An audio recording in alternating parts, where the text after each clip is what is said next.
అందరికీ నమస్కారం అండి. ఫ్రెండ్స్, మనకి ఇప్పుడిప్పుడే మరొక ముఖ్యమైన అప్డేట్ అయితే రావడం జరిగిందండి. అది కూడా ఉద్యోగ పెన్షనర్లకు కేంద్రం గుడ్ న్యూస్ అంటూ ఇప్పుడే మనకు ఒక లేటెస్ట్ అప్డేట్ అయితే వచ్చిందండి. ఉద్యోగ పెన్షనర్లకు సంబంధించి ఇందుకు సంబంధించిన పూర్తి వివరాలు అయితే మన వీడియోలో తెలుసుకుందామండి. వీడియో మాత్రం ఎక్కడా స్కిప్ చేయకుండా చూడండి ఫ్రెండ్స్. అప్పుడే మనకి పూర్తి సమాచారం అయితే తెలుస్తుంది. ఇక లేట్ చేయకుండా వివరాల్లోకి వెళ్ళిపోదాము. ఇక ఈ ఆర్థిక సంవత్సరం 2024-25కి సంబంధించిన పూర్తి స్థాయి బడ్జెట్ ప్రవేశపెట్టేందుకు కేంద్ర ప్రభుత్వం సిద్ధమవుతుంది.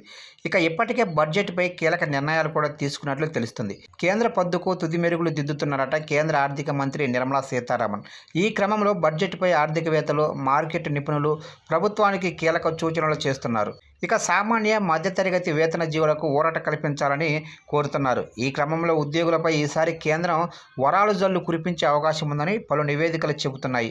నేషనల్ పెన్షన్ సిస్టంలో నమోదు చేసుకున్న ఉద్యోగులకు ఓల్డ్ పెన్షన్ సిస్టమ్ మాదిరి పెన్షన్ అందుబాటులోకి తీసుకురావాలని కేంద్రం భావిస్తున్నట్లు తెలుస్తుంది. ఇక ఓపీఎస్ తరహా పెన్షన్ ఎన్పీఎస్లోనూ అందుబాటులోకి తీసుకొచ్చే కేంద్ర ప్రభుత్వ ఉద్యోగులు పదవీ విరమణ చివరి నెల అందుకునే జీతంలో 50% మేర పెన్షన్గా అందుకునేందుకు అవకాశం లభిస్తుంది.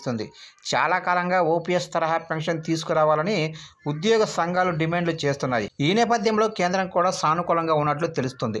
ఇక ప్రస్తుతం ఎన్పీఎస్లో 25 నుంచి 30 ఏళ్ల పాటు నగదు జమ చేసే వారికి, 2004 తర్వాత ఉద్యోగంలో చేరిన వారికి ఈ స్కీము ఆకర్షణీయమైన రాబడులు అందిస్తున్నప్పటికీ ఓపీఎస్ తరహా పెన్షన్ భారీ ఊరట కల్పిస్తుందని ఆర్థికవేత్తలు సూచిస్తున్నారు. ఇక పదవీ విరమణ చేసే చివరి నెల జీతంలో పెన్షన్ అనగానే అందరికీ ఓపీఎస్ గుర్తుకు వస్తుంది. అయితే ఇప్పటికే ఓపీఎస్ తిరిగి తీసుకువచ్చేది లేదని కేంద్రం కూడా స్పష్టం చేసిన సంగతి తెలిసిందే. అయితే ఓపీఎస్ కోసం డిమాండ్లు పెరిగిన క్రమంలో కేంద్ర ఆర్థిక శాఖ కార్యదర్శి టీవీ సోమనాథ్ నేతృత్వంలో ఒక కమిటీని ఏర్పాటు చేసింది కేంద్రం. ఎన్పీఎస్లోనే పాత పెన్షన్ స్కీము తరహాలో భరోసా కల్పించాల్సిన అవసరాన్ని ఈ కమిటీ కేంద్రానికి సూచిస్తున్నట్లు సమాచారం. ఏపీ సహా ఇతర రాష్ట్రాలు తీసుకొచ్చిన మార్పులు, అంతర్జాతీయంగా అమలవుతున్న పద్ధతుల వంటి వాటిని ఈ కమిటీ అధ్యయనం చేసింది. ఈ క్రమంలో 25 నుంచి 30 ఏళ్ల వరకు ఉద్యోగాలు చేసేవారికి చివరి వేతనంలో 50% పెన్షన్ హామీ ఇవ్వాల్సిన అవసరం ఉందని సూచించింది.